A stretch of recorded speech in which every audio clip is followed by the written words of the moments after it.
स्वात्मचारान्वर्पयामि कन्नमगोवरी वा सकलोपचारान्वर्पयामि जामदे इष्टभामि ब्रह्मणे इष्टभामि न इष्टभामि इष्टभामि समा इष्टभामि समापि इष्टभामि जामदे इष्टभामि ब्रह्मणे इष्टभामि न इष्टभामि तदुष्ट इष्टभामि इष्टभामि इष्टभामि भवस्य दिवां इष्टभामि इष्टभामि न इष्टभामि न इष्टभामि इष्टभामि अद्या इष्टभामि इष्टभामि इष्टभामि ममाय स्वामी भक्त्यान्याय समाधि नामि प्रेम सर्वनात्रो संज्ञाय कल्याण हो संज्ञाय एक से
స్వామివారి వివాహ మహోత్సవంలో భాగంగా స్వామివారికి రక్షాబంధనంగా స్వామివారికి ప్రధాన హోమానికి సంబంధించి ఆధారం అనేటువంటి ప్రక్రియను జరిపి స్వామివారికి ఇప్పుడు వరం మధుపర్కేన పూజ చేయించి వరం హరిరూపధారిణం మధుపర్కేన పూజ చేసి ఆ శ్రీమన్నారాయణుని మధుపర్కములతో అంటే వివాహానికి మధుపర్కం సమర్పించేటువంటి వస్త్రాలను మధుపర్కములు అంటారు అన్నమాట.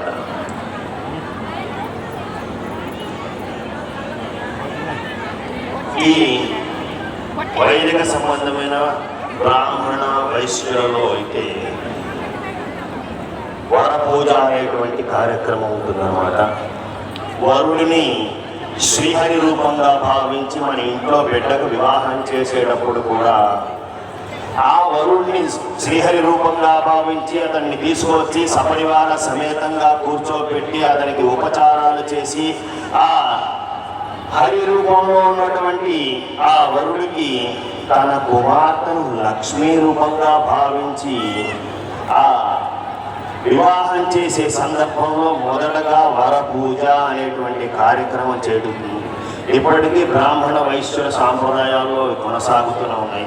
ఇతర కులాల్లో ఉన్నప్పటికీ కూడా కాలక్రమంలో ఇందాక మనం చెప్పుకున్నాం కదా, వివాహం చేయడానికి ఇంత సమయం ఉంది. ఈ అయ్యవారు 10 గంటలు చేశాడు, 7 గంటలు చేశాడు.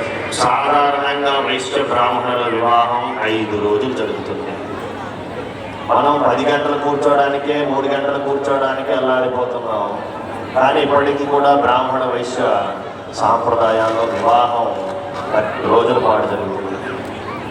మొదటగా నాంది అనేటువంటి కార్యక్రమం చేస్తారు. ఈ వివాహం చేయాలంటే నాంది ముఖము అంటే ఎవరైతే మన వంశంలో పితృదేవతలు ఉన్నారో వారందరినీ స్మరించుకుంటూ వాళ్ళందరికీ అర్చన చేసి హోమం చేసి వాళ్ళ అనుగ్రహాన్ని పొంది తరువాత మరుసటి రోజు మీ వాడుక భాషలో దేవుళ్ళకు పెట్టుకోవడం. నాంది ముఖం చేసిన తర్వాత మరుసటి రోజున ఇంట్లో దేవుడికి దీపారాధన చేసుకొని సఫలమైనట్లు అనమాట. అలాంటి అంకురారోపణ చేసి 2వ రోజు 3వ రోజు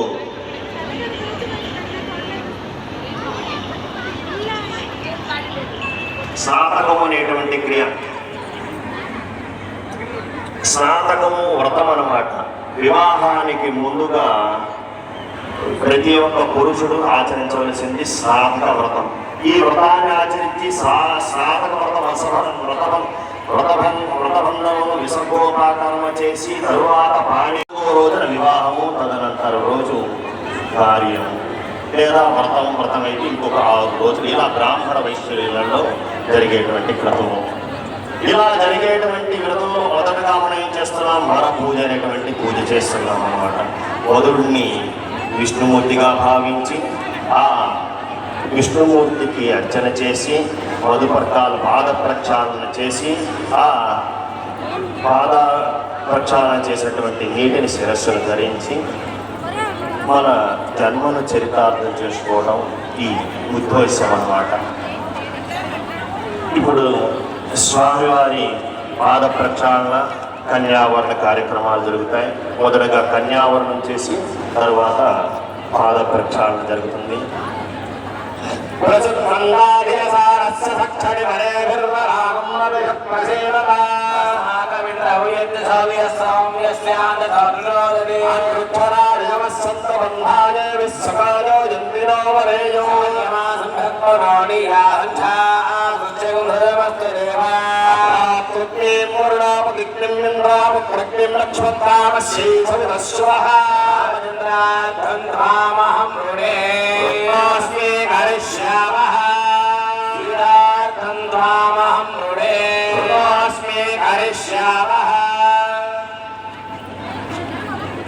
భగవంతం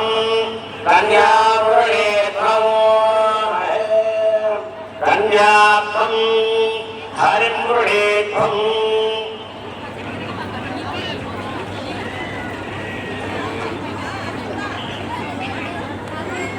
కన్యాత్వం భగవతం కన్యామృడేత్వం కన్యాత్వం హరిం మృడేత్వం మృణీమహే మహేయోః.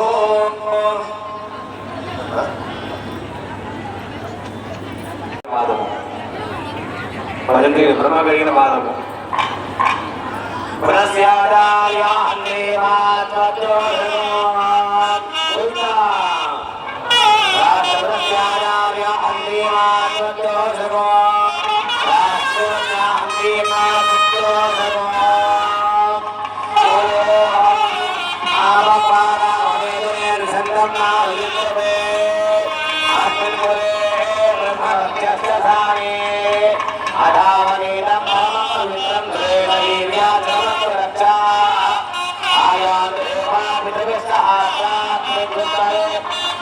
Namaste.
క్షేత్రమును వీచేసినటువంటి శ్రీ కోదండరామస్వామి వారికి మీ భక్తులకు దాసరు దాసులు భక్తి పురస్సరంగా సమర్పించినటువంటి మధుపర్కద్వయం ఓం దేవసమార్గమే అస్నాభ్య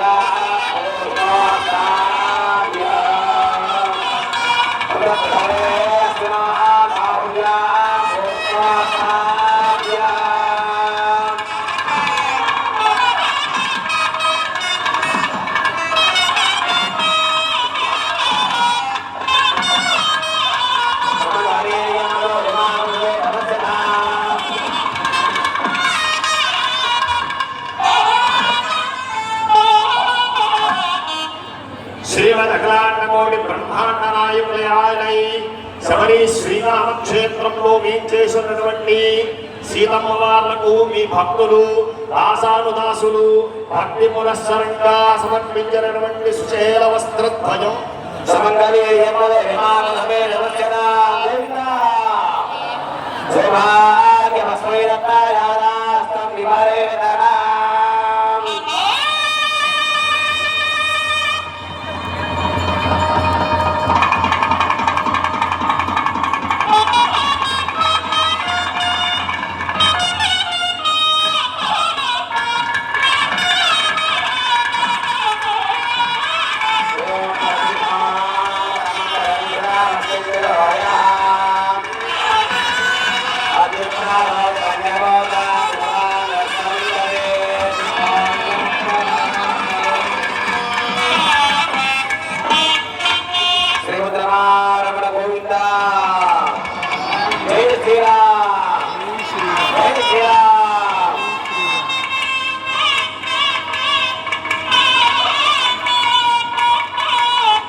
योगे योगे तपस्तनं वादे वादे हवामहे सकायेन्द्रमोदये सन्नो देवी दृष्ट्या आववन्तु वेदये सम्यो विस्तवन्तुनः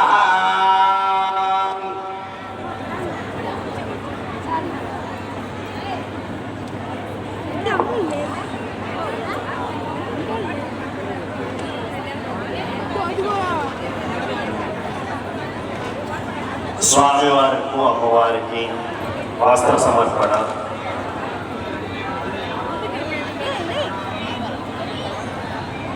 ఈ కృత గుణ మిశ్రితం ఇది మధుపర్కం.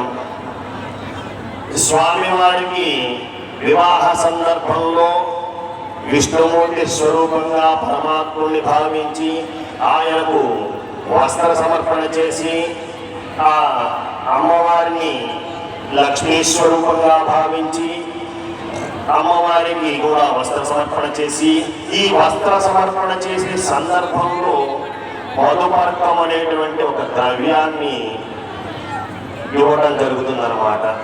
అదే మన సహజ వాడుకల్లో పానకం బిందెలు అంటున్నారు ఇప్పుడు వివాహాలలో వైశ్యులు బ్రాహ్మణులలో.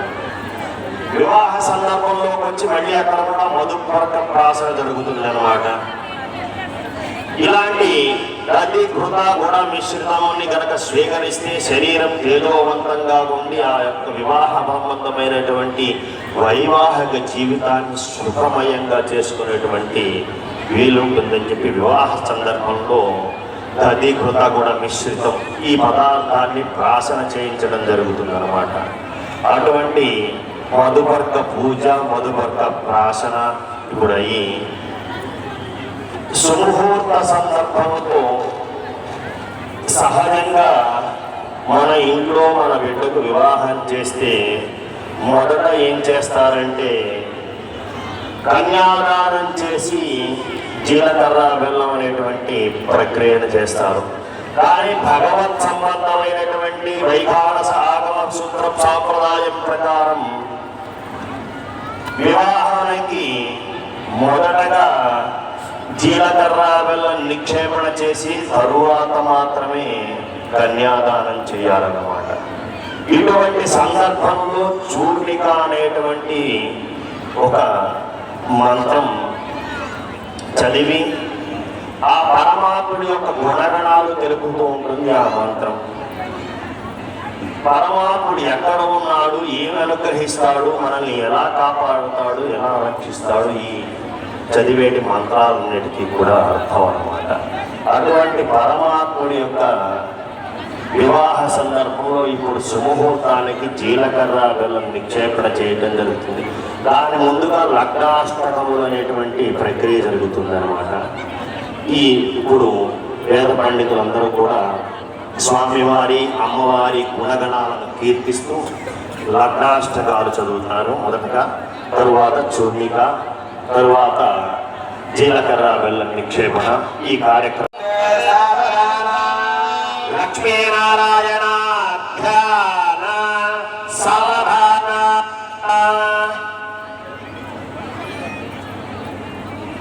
సాంగోపాంగ పురాణమేవమనగం వేదాదికం వైష్ణవం సుస్నిగ్ధం సుపవిప్రియం శుభకరం రామాయణం రాజితం భవ్యం భాగవత ప్రభావమృతం భావ్యోన్నతం భాసురం పాయాత్ భగవాన్ పురాణ పురుష కుర్యాత్ సదా మంగళం.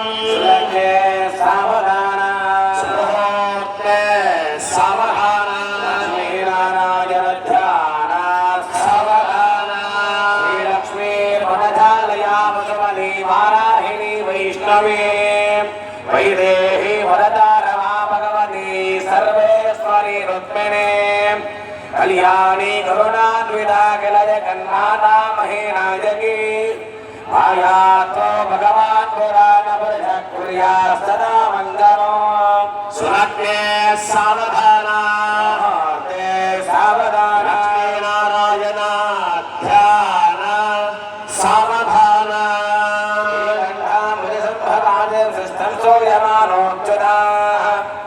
శ్రీరామస్తుగుణాకర శ్రీవత్సవక్షస్త్రః ఆయాతో భగవాన్ పురాణ పురుష కుర్యాత్ సదా మంగళం. సావధాన స్వార్థే సావధాన లక్ష్మీనారాయణ ధ్యాన సావధాన రాజేంద్రో రణరంగరాజ విదితానేకాసురాభాసురాకారో రావణ కోటి కండన పడు కోదండ దీక్షాగురు సీతేశుర సజ్జరావణకరో రామావతారో హరి శ్రీవాన్ సింహగిరీశ్వర కరుణయా దద్యాత్ సదా మంగళం.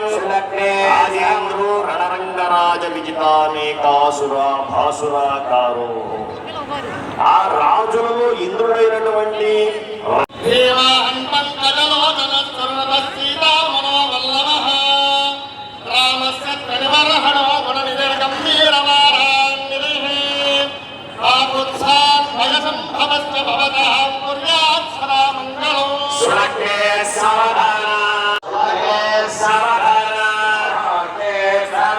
లక్ష్మీనారాయణ ధ్యాన సావధాన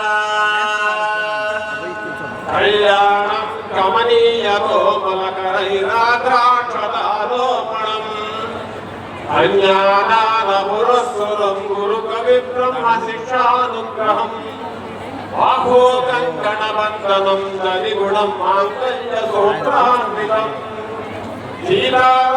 సీతారాఘవయోర్వివాహ సమయే దేయానిదం మంగళం.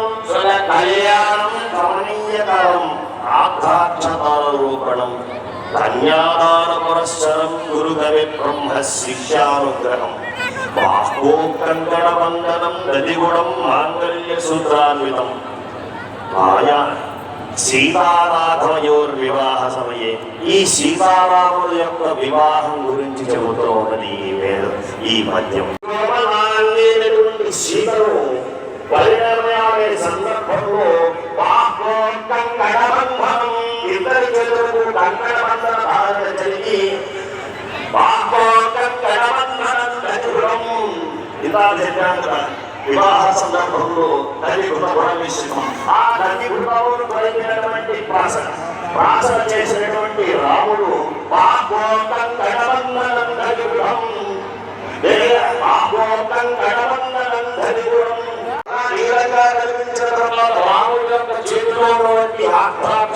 పండు సీతమ్మ తలపైన ఒక్కసారిగా చలువారగాని బంగారు వర్ణంలో తగతగాయమానంగా మెరిసిపోయినాయట.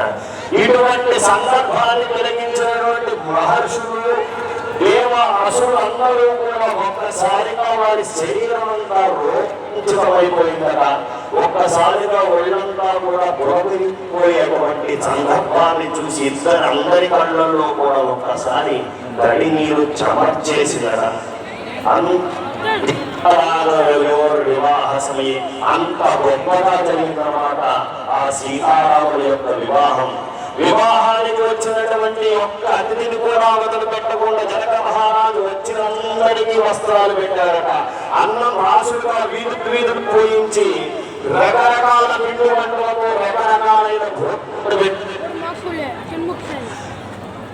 ఎవరు అడిగింది లేదనకుండా అడిగింది కాదనకుండా ఇలా జనక మహారాజు అత్యంత వైభవంగా వివాహం చేసి సీతమ్మను రాముడి చేతిలో పెట్టి దశరథుడితో అంటున్నాడట. అష్టవర్షార్థమే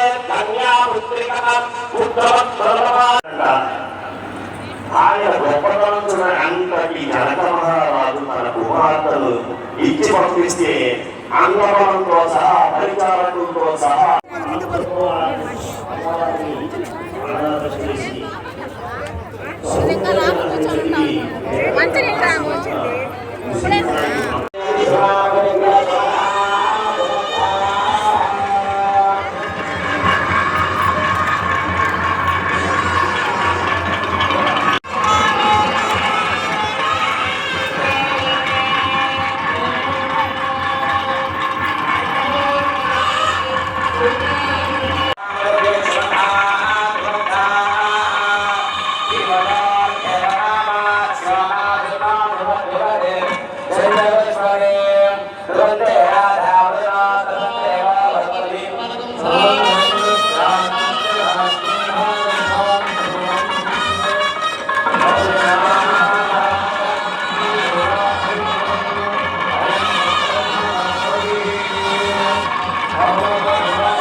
స్వామివారి అమ్మవారికి శిరస్సుల జీలకల్లాగా నిక్షేపం, తదనంతర కన్యాదానం. కన్యాదానానికి మహాసంకల్పం ఉంటుందన్నమాట. మనం ఏ ప్రదేశంలో ఉన్నాం, ఏ కార్యం చేస్తున్నాం, ఇంటి కోసం చేస్తున్నాం అనేవి ఇవన్నీ కూడా ఇందులో వస్తాయన్నమాట. ఓం